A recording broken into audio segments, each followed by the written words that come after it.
My sister enables her kids' criminal behavior. Now they're ruining the neighborhood and I called the cops. When I came home from work I noticed my shed door was open and the padlock that I used to keep it shut was broken. And I had a lot of bags full of soda cans in there. I tend to drink a lot of soda, so I built up a lot of cans. And I was going to cash them in at the bottle drop soon. There was more than just my cans missing from the shed too. I was missing some gardening tools, a machete, and a gas can. I went to check my security cameras and early in the morning right after I left for work I saw my 3 nephews break into my shed using a hammer to smash the lock, and taking the cans, as well as the other stuff. I called my sister and she and her husband denied their kids did it. Till I showed up at their house with the footage from my cameras. They were furious with their kids for robbing me and skipping school to do it. I got the other stuff back. The gas can was emptied though, but they'd already cashed all of the cans. I wanted the money from the cans and my nephews had already spent it all on video games and junk food. I demanded to know how much they got from the cans and it was nearly $200. I told my sister she now owes me over $200 for the cans and the broken padlock. My sister and Bill went from being angry at their kids to making excuses for them, and then being angry at me for wanting that money back when I know they have 3 kids and a mortgage. I said it was either that or I go to the police and press charges. They told me to get out, and I said they have 2 days to decide how to pay me back before I go to the cops. My nephews are thieves and have stolen from me before. That's why I got the cameras. What my nephews did was most definitely wrong. But I also know my sister and Bill can't really afford to pay me back. And they're blowing up my phone and calling me heartless for giving them the ultimatum when I know they are nearly broke after the holidays. Ida for doing that? Update 1. Well, I went to the police. I tried to work with my sister and Bill when I called them this morning because I didn't want to wait till after they were done with work to speak with them. Not only did they refuse any sort of suggested way of repaying me, they actually said that it was my fault for having the cans there to begin with. They said I tempted my nephews with the money. I was enraged and said I was done with them. Then they started blowing up my phone all over again. My eldest nephew sent me a picture of him holding a soda can and giving me the finger. So that was it. I went to the police station and filed a report. Gave them a copy of the video footage of my nephews stealing from my shed. I gave them the broken lock they smashed. Showed them all of the texts, which were screenshotted and also given as evidence. Hell, I even gave them the photo my eldest nephew sent me of him flipping me off. I don't know if my nephews have been arrested yet. But I'm assured they will be. Perhaps some community service will change their attitudes. I did tell police that I found it worrisome that my nephews had taken the machete. But it was as I thought. They classified it as a tool. Especially since they took a lot of other actual tools. Other than the machete, they also some gardening shears, a steel rake, 2 shovels, one of them being one of those folding camping ones, a full 2-gallon gas can, a cheap power drill I got for like $5 used, an electric hedge trimmer, and a small electric chainsaw that was also used. They didn't touch the lawn mower, weed whacker, extension cords, or the old radio I had in there. No idea why they took what they did. But I guess they figured they could resell them or something. But I got all of that back, minus the gas that was in the gas can. No idea what they used it for. But it was old gas anyway. After they first broke into my shed, they took what they could by hand. And then they came back with some shopping carts that I'm guessing they also stole. But it took them a few trips to get all of the cans. And they didn't bother to even try and close the door when they were done. Either way though, my nephews are now in trouble for trespassing, larceny and harassment. I'm sure either today or tomorrow my phone is going to be blowing up like mad when the cops come for those kids. But I said it was my hill to die on, and I meant it. I don't even care if I get the money back now. They had their chance. I've already replaced the lock on the shed with a much stronger one. And the machete will no longer be kept in the shed.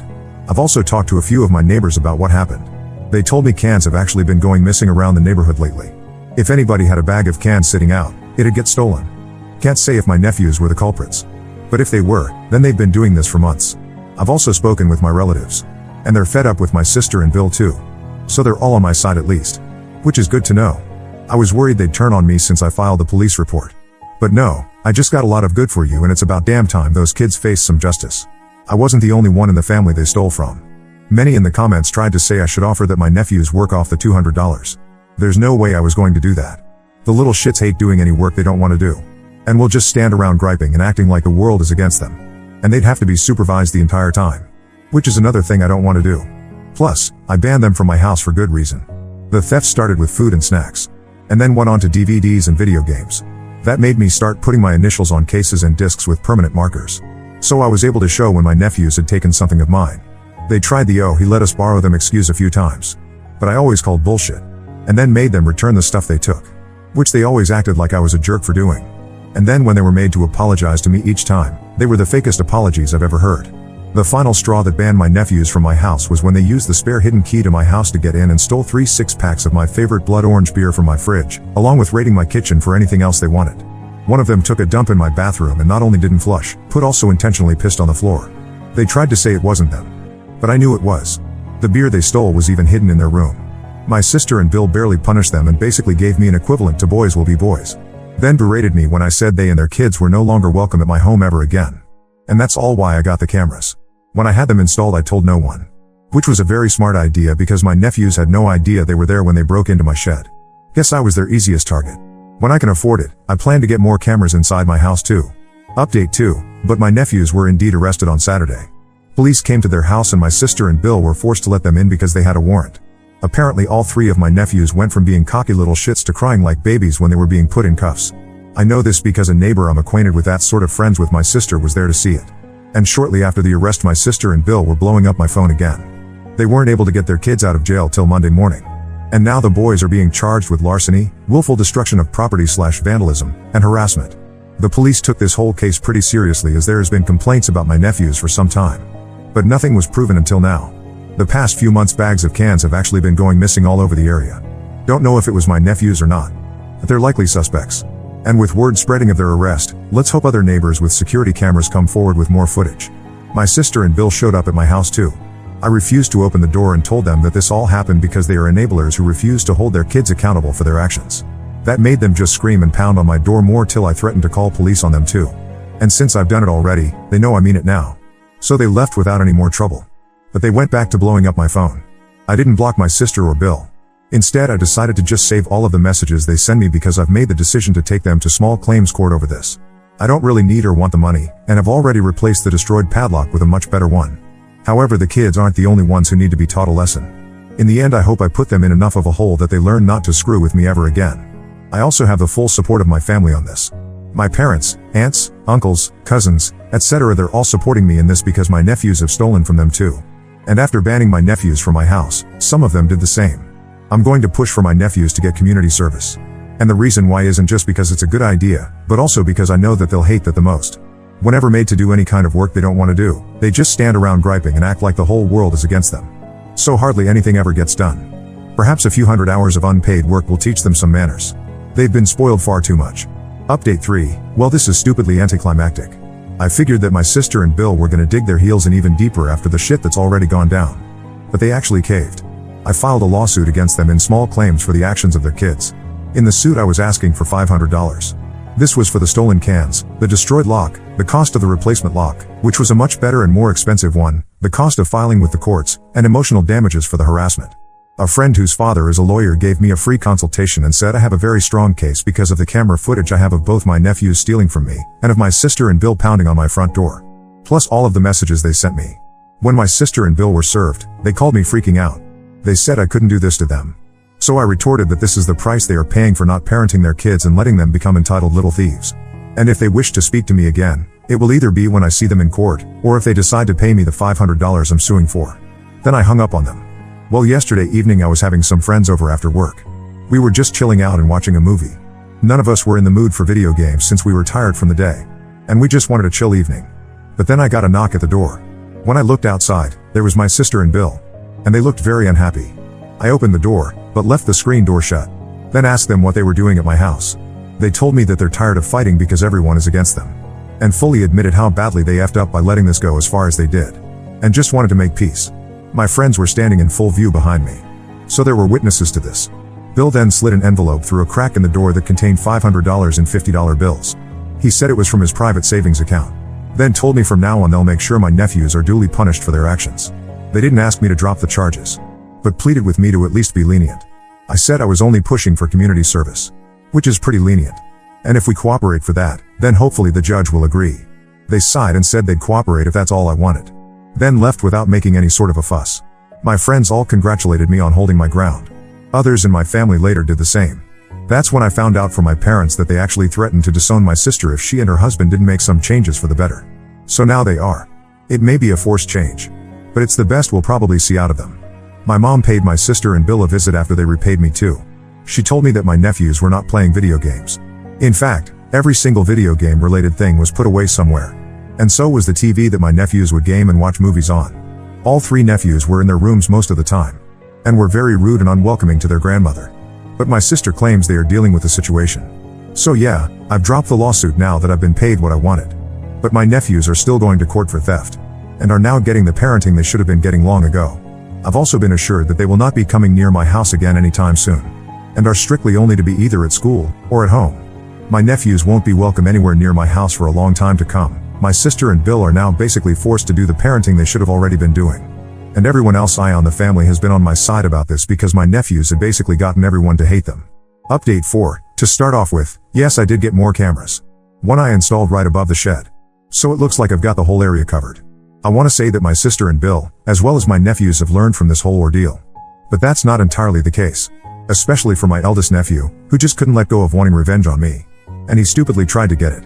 Here's what happened. They didn't get more than 100 hours each because I'd been repaid by their parents when we settled out of court. So the judge pretty much fast-tracked the case. My nephews ended up picking up garbage and doing work around several local parks. And the man directing them, I heard, was a retired drill sergeant. So they had no fun whatsoever. My eldest nephew constantly showed his issues with authority and got into screaming matches with everyone who told him to work. His father had to be called over just to make the boy pick up a rake. The kid openly blamed me for his predicament, and his brothers were both initially on his side. But after a while they realized that he's just crazy and entitled, and they no longer want any part of it. So my two younger nephews stopped following his lead because it finally clicked just how in the wrong they were. Problem is that my sister and Bill blamed me for the divide in their family, which didn't end well for them as no one in the family was on their side about it. Everything was put on them and their bad parenting.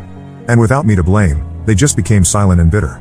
Half the family don't want to associate with them, and now their own kids are divided because the eldest refuses to change. It got so bad that my eldest nephew resorted to something so incredibly dumb that you're not going to want to believe it. In the middle of the night he sneaked out and assaulted my house with a pair of his dad's claw hammers. I say a pair because he literally had one in each hand. The first thing he did was start smashing the new lock on my shed, and it didn't break. But he heavily damaged it to the point it was no longer usable, and I had to later remove it with bolt cutters. He also did a lot of damage to the shed door with the hammer's claws. I awoke to the sounds of the hammers, and called the police after peeking out my bedroom window and seeing someone outside hitting the shed. Though I didn't realize it was him at first because he had his face covered with a creepy looking mask. He saw the bedroom lights come on and chucked one of the hammers through my window. There was broken glass everywhere, and I'm lucky I didn't cut my feet on any of it because I was barefoot. Then my nephew started beating on my back door with the remaining hammer. He did major damage, breaking the knob and the window on the door, and also tore into the door itself with the hammer claw. I was worried the door wouldn't hold out, so I yelled police were on their way, and he took off before they arrived. The night vision on my camera showed it was him. He had a mask on, but was wearing his school hoodie, as well as his Nike shoes that were also pretty identifiable since his brothers don't have a pair like them. His fingerprints were also on the hammer he threw at my window. My nephews had already all been fingerprinted when they were arrested the first time. So police matched the ones on the hammer to him. When the cops came for my eldest nephew, he obviously denied it was him. But there's no one else it could have been. The other hammer was found in his room, along with the clothes and mask he wore. All of which were taken as evidence. The mask was of a Star Wars character I was told is called the Grand Inquisitor. This time though, his parents did nothing to try and protect him. And they didn't try to pass the blame on me either. They just let their son be taken away screaming. I wasn't there to see the arrest. But I was told by my sister that my eldest nephew was switching back and forth from crying that he didn't do anything wrong, to screaming that it was all my fault and he had to get back at me. The boy had to go through a serious mental evaluation, and was found to be potentially bipolar. Doesn't really excuse what he did though. Later on, when he was properly diagnosed as bipolar, he started blaming everything he did wrong on that. And acted like he should be vilified just for getting treatment for it.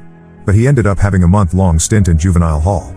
They got my nephew properly medicated, and he pleaded guilty to forego court again in exchange for more community service and mandatory counseling, as well as probation this time. His dad came to my house and personally replaced the broken window and door. Though he barely said a word to me while doing it. My two younger nephews are still excluding their older brother from pretty much everything. And he still hasn't apologized for attacking my home either. He's also unfortunately repeating a school year because of how badly his grades tanked. Which his parents are still very unhappy about. My two younger nephews dropped by on their own in July to personally apologize to me. They said that they always just follow their brother's lead, and he made everything they were doing seem so fun. But the punishments for the crimes are not worth the kind of fun they were having. And they don't want anything to do with it anymore.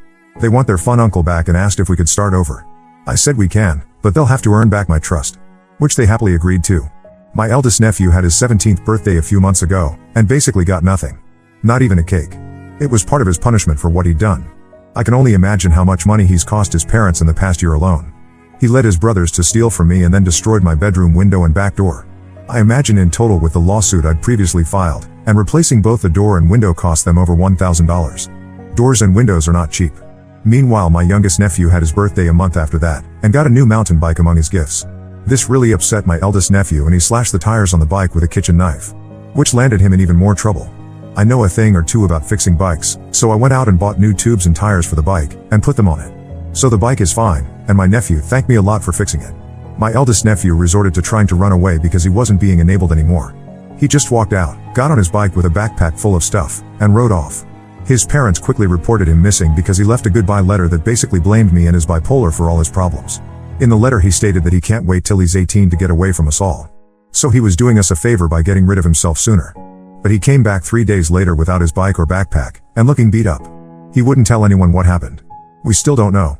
But he was chewed out for continuously using me as a scapegoat for his personal issues, because blaming me was the first thing he did after he got back. I didn't make him steal from me, I didn't make him attack my house, I didn't make him run away. That was all him. And he nearly ended up back in juvie for running off because he violated his probation. But he got off easy somehow. Currently he spends his days pretty much in his room when not in school, or doing chores, or going to counseling. He finished his community service. But his probation will last till he's 18. He got some lenience for being diagnosed as bipolar. But it couldn't get him off the hook. And believe me, he tried many times. Once they told him what was wrong with him, it became his excuse for everything. But plenty of people go their whole lives with that same mental condition and never do the kinds of things he did. I've been mending things with my 2 younger nephews, but I don't want to be around the eldest at all. And the feeling is clearly mutual on his part. I've only seen him once in person the past few months, and he glared at me with more hate than I've ever seen from anyone before stomping away. He can't paint me as the villain anymore without being called out on it, so there isn't much he can do other than just try and get through this. For the most part he's totally shut down since school started. I'm told he barely speaks, even at school. My other nephews tell me he's getting laughed at and ostracized, which I don't think is going to help him get better. My sister and Bill are also not on the best terms with me right now as well. But they can't exactly put any blame on me either. They know it was all on them and their bad parenting. I've basically forced them to be more active in their kids' lives, which they should have been doing already. They complain a lot of being tired from work and keeping an eye on their kids. So whenever we talk as of late, it's always awkward and forced. They don't come to my house, or me to theirs. But we do see each other at my parents' house. And our mother demands we be civil there. Which I have no problem with. My 2 younger nephews have regained most of their privileges. They got their TV and video games back. But my eldest nephew isn't allowed on them at all. I'm told he's got some electronic entertainment in his room. But what kind I don't know. I just know he spends most of his time in there unless he has to be somewhere else. My eldest nephew is also not welcome pretty much anywhere in the family anymore. I've recently heard from my parents that they don't even want to see him on Thanksgiving or Christmas Eve this year because they are sick of his behavior and petty thievery. I guess I can understand that. But even I feel it's a bit harsh. My sister and Bill do as well because they are threatening to boycott if he can't come to either holiday. I can't stand that kid, and would not want him in my house either. So I can understand why they've made that decision.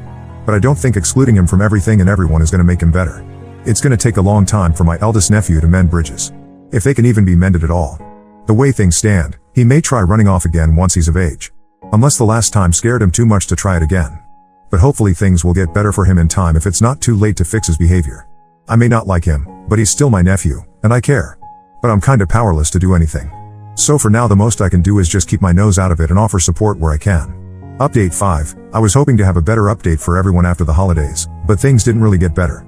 They started to, and then went downhill again. It took some time, but everything is more or less okay now. I didn't post earlier because I thought it better to wait. I wrote most of this months ago, but decided I'd wait a little longer to see if the situation would improve. But then I waited too long and just plain forgot until recently. So here's hopefully the final update of the devil snake who tempted his nephews with a shed full of cans. I'd do a recap, but there's just too damn much for that. So if you want to know the rest, you'll have to go back and read it. To start this post off with, last year my sister and Bill went to Thanksgiving at Bill's parents' house instead of with my parents. My eldest nephew wasn't exactly on his best behavior over there either. But he didn't cause any trouble. At least, that's what they told everyone. My sister and Bill also had a long talk with our parents about how excluding my nephew would not help his mental state at the moment. And I also backed them on this because with the way things were going, all my nephew would feel is hate. So my parents relented and let him come to Christmas Eve. I, of course, got him a gift. But because I wanted to help him mentally get better, in early December I went out and bought him a used metallic green mountain bike at the local second-hand store. It needed a little bit of work, but was an excellent buy for $30. I also learned that since his good backpack was stolen, he was using an old one that belonged to one of his brothers. So I grabbed a used one at the same second-hand store for about $5. I fixed up the bike and washed the backpack, and when I presented them both to him on a Sunday, he seemed completely shocked I'd give him anything. And it also made him really awkward. But he took them both with a look that said thanks and started using them right away to go to and from school like he did with his old bike and backpack. My sister and Bill were also pretty damn shocked I gave him gifts, let alone replace the stuff that was stolen from him when he ran away after he attacked my house with hammers. But the gifts had the effect I was hoping for. I was no longer the object of his rage. He really had been looking for any excuse to make me out to be the vile snake that ruined his life. But I'm not. When I next saw him, it was at the family Christmas Eve party. And while there, my sister and Bill made him apologize for putting all his anger on me. They loomed over him like shadows while he talked to me. He was told to look me in the eye repeatedly. And in his apology, he admitted that it wasn't my fault he was arrested. He egged me on, he stole from me, and he damaged my property. And he won't do it again. We shook hands, and he didn't make any trouble at the party at all. But his parents were like his shadows that entire evening. They didn't leave him alone at all. They might as well have had him on a leash. It was awkward, but I can understand why. They'd put a lot on the line just so he could be allowed to come to Christmas. At New Year's, though, things took a dive. My eldest nephew stole a bottle of champagne from his parents and drank it all fast while locked in the bathroom before anyone could stop him. He'd asked for a drink of it prior, and was told he was too young. So he stole one of the bottles and chugged it. We didn't know this until then, but apparently he'd been stealing alcohol for some time before his first arrest. And he kept a hidden stash somewhere that slowly ran out as he only touched it little by little, and even sold some of it to other kids in the neighborhood. He didn't get in massive trouble. Just got sent to his room for the night after he said he stole the booze because he was just really craving it, and it was New Year's. His brothers admitted to their parents about his stash, and showed them where it was hidden. It was a plastic tub in the crawl space under the house. When confronted about how they got all the alcohol, my two younger nephews admitted to following their brother's lead and only stole one beer at a time or poured some hard alcohol from its original bottle into another bottle little by little. And then the biggest bomb. They had been sneaking into other people's houses and doing the same thing all over the neighborhood. Their way of breaking in was to look for unlocked doors and windows, no houses with dogs because they'd bark, and the youngest would crawl in through windows because he was the smallest. And then he'd unlock the doors to let his brothers in. They made sure not to steal anything big from inside the houses, so they could come back multiple times. But after they got arrested last year, they realized they didn't enjoy being thieves anymore. And were just following their brother's lead, like they'd said before. Of course, the kids were in trouble for not admitting any of that until then. And despite trying to keep it secret, word still got around somehow. It confirmed some of the suspicions of the neighbors. Considering how good my nephews were at being cat burglars, you'd think they'd have been more mindful of cameras. Or perhaps they just figured old Uncle Yam would never get cameras. But after my nephews were exposed as thieves, a few of my and my sister's neighbors got cameras too. The punishment for admitting how they stole stuff was minor for my nephews. It was kinda redundant for the eldest because he's still in trouble with being on probation and whatnot. And he hadn't tried to steal anything else until he took the bottle of champagne. My Bill started giving him lots of mint gum to chew to help with his cravings, because it was what he used to help cut back on drinking himself. And it kinda helped. Bill also started keeping all his booze locked in a padlocked fridge in the garage. He suspects his son tried to get into it once. All of that aside, things didn't seem so bad until my eldest nephew got in a fight at school in February. I'm told he didn't start it. But another kid picked on him until they started swinging fists. He got his two front teeth knocked out by the bully when he got his face slammed into a locker. There ended up being a reason why for this attack. My younger nephews told me their older brother had a number of targets to pick on at school before getting arrested. He was apparently the typical bully people picture when they think of one. He stole things from other kids, aimed for the small and the weak, smacked them around when no one was looking, and on more than one occasion used a small knife to stab bike tires. Well, the big brother of a kid he'd previously picked on went after him. And that boy messed him up. Both of his top front teeth were knocked out, and his nose was broken. He had to be taken to the hospital, and an emergency oral surgeon had to put his teeth back in, which also required special braces to hold them in place. His nose also had to be reset, and he was put in a neck brace. The poor boy didn't want to be seen by anyone for months. No one pressed charges. Believe me, I've asked many times as to why not. But the other kid's parents paid at least half of the cost for my nephew's treatments for his teeth and nose through their insurance. That's what they told me anyway. My sister and Bill's health insurance sucked for covering the rest though, and they had a high copay. They didn't bother to file anything because they didn't want to be in court again, and the other parents only paid as much as they did because they didn't want to be sued. I contributed a bit to the cost too. I still had the $500 they'd given me in cash after I sued them, and decided to give it back to them to help ease the cost a little. They won't tell me how much it cost to get my nephew's nose fixed and two front teeth put back in. But after that, I think they may have had no savings left. When I saw my nephew after the incident, his face was messed up, and his front teeth were wired in place. He refused to return to school and did all his remaining lessons online with a school-provided laptop. The boy who beat him up, I was told, received nothing more than a 2-week suspension. I won't deny I was upset. But at the same time, I know this only happened because my nephew was a bully to other kids. What goes around, does still eventually come around. We're in summer now, and my eldest nephew is still a shut-in most of the time. He'll go out bike riding alone for an hour or two. But other than that, he generally keeps to himself in his room. There have been talks from my sister and Bill of moving closer to his parents after their son's probation is up. And I don't blame them. Practically the whole neighborhood hates them now. So they want out as soon as they can afford it. Which unfortunately may take another year or so to pull off. I have been spending more time with my 2 younger nephews. And they are doing a lot better now. They're more respectful and have been allowed back in my home. Nothing has gone missing, and I enjoy spending time with them watching movies and playing games. They've become good kids again. And they're trying to make up for their mistakes. On the rare occasion I see my eldest nephew, he is not cold to me anymore. He even brought his bike to me for repairs once. But he's a boy of few words now. Almost stoically silent these days. I do know that when he's 18, he wants to be far away from here. We've suggested trade school. And he's not against the idea. Beyond that, I've been doing my best not to overstep as an uncle. So that's it. After all this time, I may have nothing more to write here.